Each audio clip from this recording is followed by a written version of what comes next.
I almost, I guess, fraudulently, is that the word? Slipped. I was going to say undefeated featherweight Edward Vasquez. You should be undefeated, but obviously this past Saturday night, a couple judges decided to decide that Raymond Ford was the better man in there, and that simply wasn't the case. Edward Vasquez, how you doing today?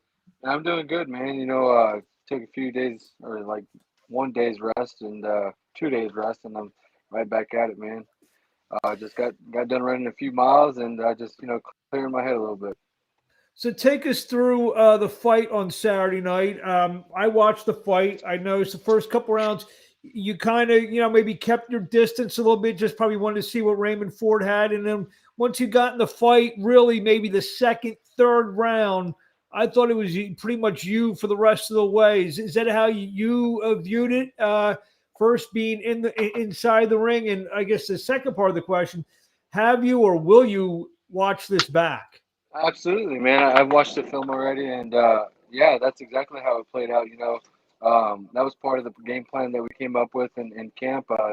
Take a round or two to kind of fill out his speed and if he has any pop, and kind of see what he's doing with his feet. And after about the second round, we figured out that he was just kind of using the same footwork pattern, jabbing, trying to stay on the outside. Didn't like whenever I got in the inside, and by the third round, I found his body. And once we found his body, he started to back up into the ropes a whole lot, and then he would break his base, square up along the ropes, and that's when we take the fight to him, just like we visualized in training camp. And man, I really felt like I won. If we want to be nice, I'd say 7-3, but really 8-2, and that's just I guess that's just the way the business goes. I've seen this happen for many years now. It just to me, I'm just like I'm a loss for words at how these things go unpunished, and how these judges continue to still be able to judge these fights. I don't understand how that how that goes unpunished, man. What did the fight plan go better? I mean, was the fight easier than you envisioned? Yeah, yeah, absolutely. I had great sparring, man. I had great sparring for 6 weeks, and so I definitely thought he was going to have a little bit more pop, maybe even a little bit more speed and accuracy. But really, it was he was hitting a lot of air that night, and he had a slick jab, but it wasn't nothing that I've never seen before. I sparred with guys with a lot more speed than him. Yeah, it was definitely easier than I thought, and I felt like we did everything we needed to do to secure the win, man. Everything we worked on in camp, it literally played out like perfectly, all the way up until I mean, all the play callings that my coach was making worked. Um, Everything he told me to look out for, it worked. All the positioning stuff, everything worked, man. And so I felt like I was able to control more of the fight and do more of what I wanted to do, have more ring generalship. But obviously, the judges or those last two judges saw it another way, man. But it is what it is. No. What round did it start to kind of creep in your mind? You know what? I got like you were saying, this fight is going the way I envision it. I'm winning this fight. What round did you say? I'm in control of this thing. I think round three. Round three was definitely where I started to find my rhythm and find an easier way to close the distance. But like I said, the first two rounds that was part of the game plan. We just wanted to see what he was doing with his jab. How what he was doing with his feet. And honestly, if we want to be honest, man, after round one, I kind of already knew what kind of fight this guy was going to bring and what he had, planned. And yeah, easily by round three is when I started to really feel comfortable. The 10th round, the bell rings to enter the fight. Excuse me, to end the fight. And you go, you shake hands with everyone in your corner, his corner. You shake Ford's hand. Between that time and the Joe Martinez, who I believe was the ring announcer, started his his announcement of the decision. What was going through your mind? Man, I thought what was going through my mind was, damn, I did this. Like, exactly what I envisioned. I did this, and this is my fight, and like, where's my belt? I told my coach, I was like, "Where's my belt?" This is all me, And I think I looked over to my management. And I told them, it's all me. Like this is all me, man. But So shit, so stop there. Stop there. Then you heard the two words "and still." Then went through your mind. I was honestly I was at a loss for words. Like I don't when I first off when I heard the score 98-92, I'm thinking, what the hell? What fight were you watching? Um, yeah, I don't want to say it was rigged or anything, but I was just thinking, when I heard and still, I'm thinking like, damn, like they they really can do this. Like they can really take this shit from me. Like after all the hard work you put in, going against someone on their promoter's show on their platform, um, calling it, it's a step up fight for a title or whatever, and they can really take it from you, man. No matter like what, the amount of work you put in or how good you perform, they can really take it from you. So that's what was running through my head. Like, wow, like they really did this shit to me, man. Like I've seen it happen to many fighters, and now I'm one of them. So then I guess, how quickly did you go back and watch it? Was it like on the plane back? Was it when you got home, or No, I watched it that same night, man. that same night? Okay, Yeah, that same night, and then I watched it on the plane and watched it back. I've already watched it, maybe 20 times. Um, 20, 20? oh yeah, man. Yeah, I'm a big, I'm a big like student of the game, so I like to, I don't like to just hear what I did good. I like to hear what I did bad. So I like to go in there and break it down and do some film study on it. I was gonna say watching it 20 times. You must be a real glutton for punishment. I guess watching it that many times. Yeah, man. I mean, like I said, I want to improve. It was a good performance, but obviously it wasn't good enough. So like, I'm like, damn, what did I do wrong? So I'm just trying to find every flaw that I can, go in and perfect. And if they want to run it back, then I'll come back 10 times better. So I understand. So after the fight, you're going back towards your locker room, and you happen to run into him in the hallway, and that got a little vociferous, a little loud. What happened there?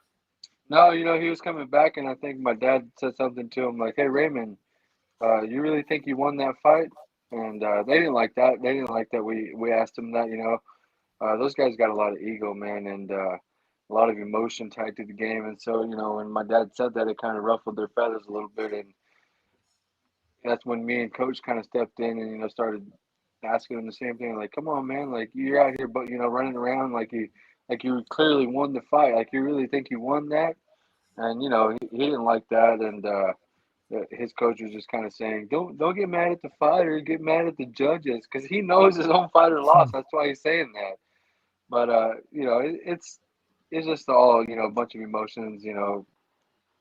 At the end, it's like I always say, it's nothing personal. It's just like I said, man. When you work so hard for something, not only me but my team, everybody made sacrifices, and then for them to just snatch it from me like that, on one of the biggest stages of my career so far, it's man, it's really disappointing.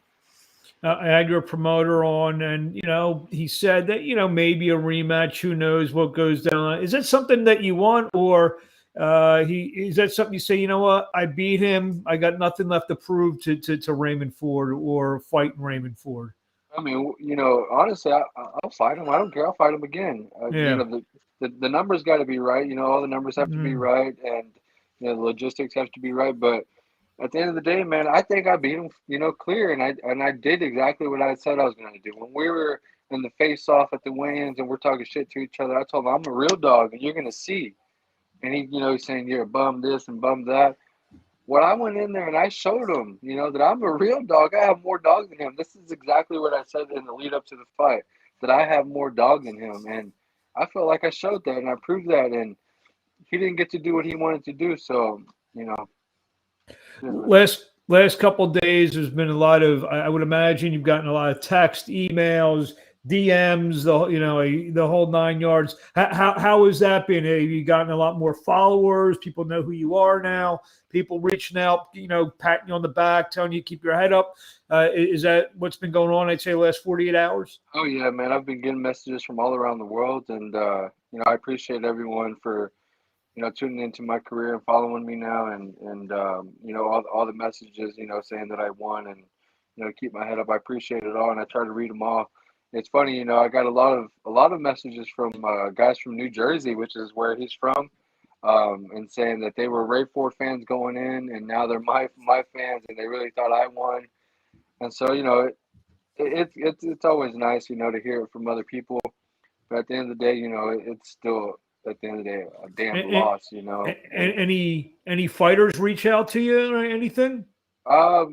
yeah, you know, I mean, no one like, I mean, there's you know fighters from all around the world, but no one that really like sticks out, you know. But yeah, man, it's just you know I appreciate all the messages. You know, I don't really need any you know validation or anything from anyone else. You know, I know what I did, and you know I went in there and I dominated Ray Ford. And if he wants to run the rematch, I'm down to run the rematch. Tell his promoter to get his money up, and you know let's make it happen. You know, I'm ready anytime, anywhere.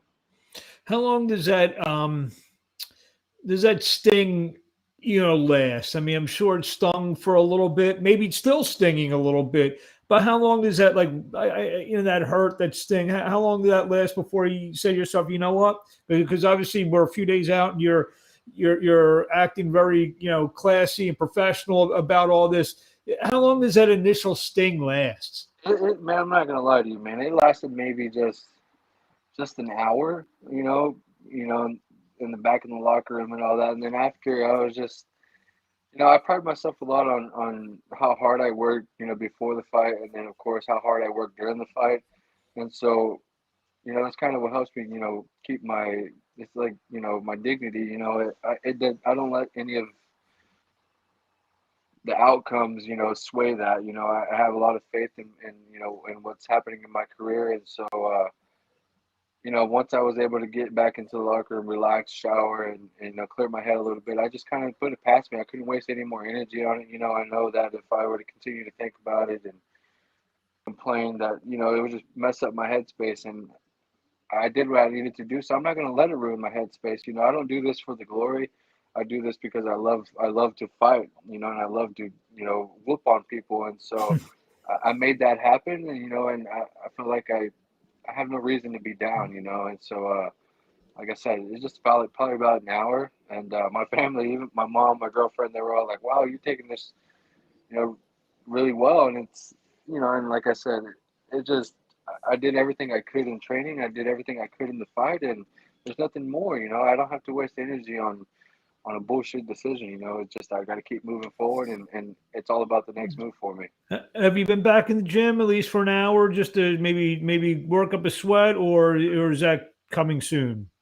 Today's my first day. You know, back on it. I took a 2 day rest, and I just hit a 6 mile run, and tonight I do plan on going to the gym, and so you know just little by little we'll get back into it. I think I'll probably wait like a week or two to start sparring again, and then you know I'll be waiting on that phone call. Yeah, I'm ready all year long, man. You know I'll fight anybody. I'm all about taking the tough fights. You know I never had the easy route in the professional game, and so I'm willing to fight anybody, man. I think I put the 126-pound weight class on notice, and hopefully they'll be calling me for these bigger names, bigger fights. You know, any platform, anywhere, anytime. You know, give my manager a call. Yeah, that actually, leads into my next question. I mean, I know, in my opinion, it did, but you feel that your stock was raised tremendously in that fight on Saturday night? Absolutely. You know, I definitely put the world on notice, and the fans know. I'm sure promotions know, matchmakers know. They know who I am now, and they know, you know, I come to fight. And, you know, at the end of the day, that's what it's all about for me. I'm here to, you know, provide the fans with, you know, with good quality fights, action-packed fights, Mexican style. You know, that's what they love to see, and that's what I'm here for, man. And I think the people are finally buying in. I asked John this earlier, and I'm interested to get your opinion. Everything being equal, the numbers being equal, everything, whether it be in fight someone else for a regional bout and a shot at the top 10, or the rematch with Ray Ford. Is there a preference, or just whatever you think makes the most sense for you? Man, you know, I would love to run that back with Ray Ford. Um, like I said, the numbers have to be right. I mean, at the end of the day, I really don't need Ray Ford, but I feel like there's so much, it got so much attention, man, and people want to see this they want to see the right outcome. So if that means us fighting again, then let's fight again. But if there's a bigger opportunity out there for another name and top 10 in the world, then hey, let's run it, man. Like I said before, man, I'm game to fight anybody. I'm in this for the tough fights, for the legacy fights, and I'm not going to turn anyone down. I mentioned John, Arizona. It's a beautiful place. We were talking about the weather. You were sitting outside. We were talking about the weather before we went on. Beautiful place, Arizona. You're not in a hurry to go back there, though, are you? No, man. I mean, honestly, if I would love to fight here on a DAZN card here in DFW. I don't know if they're ever going to bring one here, or if they're going to bring one here soon. But I would love to fight here, man. I love to fight Ray Ford here in my backyard. That's for sure.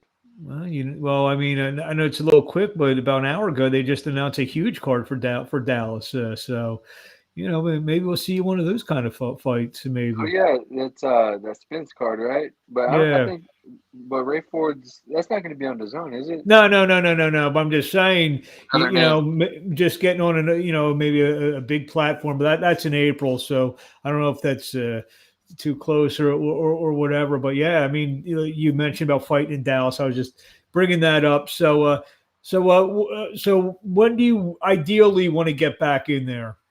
I think if I could take off, maybe the rest of this, not off, but take it lightly till the end of this month, and then if you give me 6 to 8 weeks of camp, at the end of February, give me 6 to 8 week camp, I'm ready to get back in right after. So you probably see me back in within the next 3 months or so, but that's all up to my management and my promoter.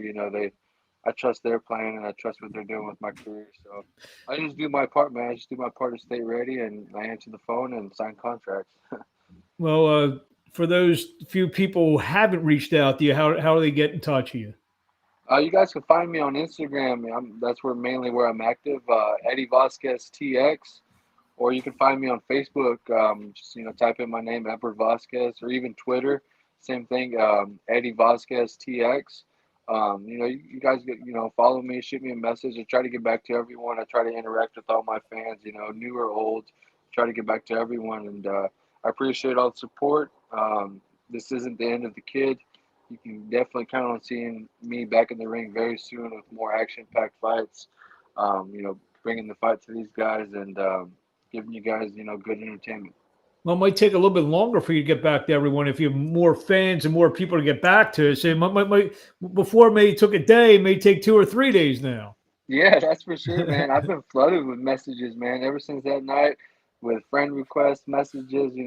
It's awesome though, man. It's I'm glad that the fans are actually seeing that there's sometimes the sport can be corrupt, but you gotta there's highs and there's lows, and it all balances out, and I love this game, man. I ain't going anywhere. Well, Edward, you're taking this a lot better than I could. I wouldn't know what to do. I'd be pacing up and down still because it just you work that hard for 8-10 weeks, whatever how long that train camp is, and you do everything you're supposed to do except the two judges. I don't know what they were watching. Maybe they were watching Netflix or something during the fight. I have no idea. Edward, thank you for a few minutes of your time. And, when your next fight, gets announced, whatever, we'll have you back. I appreciate it, man. I appreciate the opportunity, and just look out. We'll have something working soon. Our pleasure. Thanks, Edward, and we will talk to you along the way. Thank you, man. Thank you. There you have it, Edward Vazquez. On the wrong end of a controversial split decision in Phoenix, Arizona on Saturday night on DAZN to Raymond Ford, a featherweight battle for the WBA, I believe, Continental Championship. As we mentioned, just announced officially, Errol Spence and your Dennis Ugas will get in a unification fight on pay-per-view. I don't know who's distributing it yet, but it'll be a pay-per-view bout live on April 16th from AT&T Stadium in Dallas, Texas. Errol Spence trying to start a winning streak for the local athletes there. As we all know, the Dallas Cowboys lost their playoff game in the San Francisco 49ers on that field in that stadium. We'll be back later tonight. We have a couple good interviews lined up. I believe we have super middleweight Damon Nicholson, who will fight on February 19th at the Live Casino, Maryland, take on Gabriel Pham. Also, one of the headliners of the February 18th Showbox Extravaganza in Orlando, Florida. Nahir Albright will be on at 9:30 p.m. Eastern Time. So until then, this is Mark